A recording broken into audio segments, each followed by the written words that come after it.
Kasi hindi siya hindi ko po siya hindi halapit sa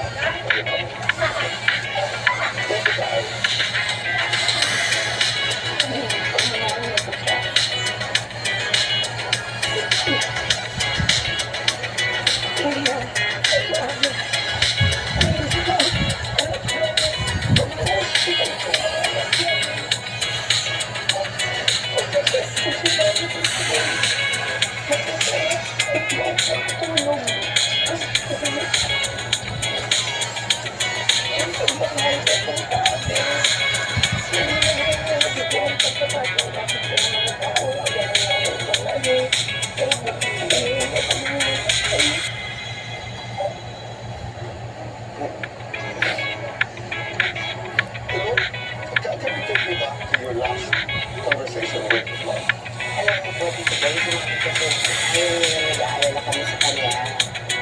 So, minsan lang, minsan, sa lahat ng pagkakataon, na masama ang pakiramdam niya, o may hihira, hindi talaga pinaparating sa akin. So, pag nalalaman ko, ako wala akong nagsagot ko niya. Dahil kausap namin.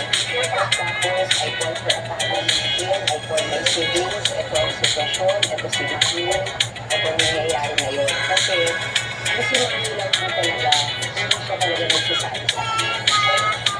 So we always find out from other people. Kahit kamusta mo namin siya, na kamusta ka, lagi lang niya sagot, okay ako. Huwag mo akong alalahanin, anak. So yung muli namin pag-uusap, Tito Boy, so nakumbos ko ang ginawa ko, nakinukulit. Nanagigamit ako, include us. Kasi kami yung mga anak, isama niyo kami. So kung ano nangyayari, para kung meron kami liit.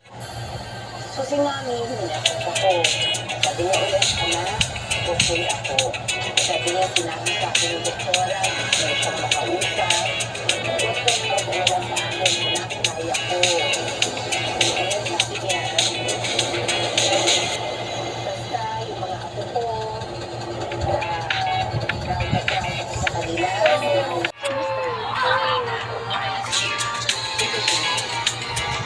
Okay, I made this by myself. Okay, guys. Okay,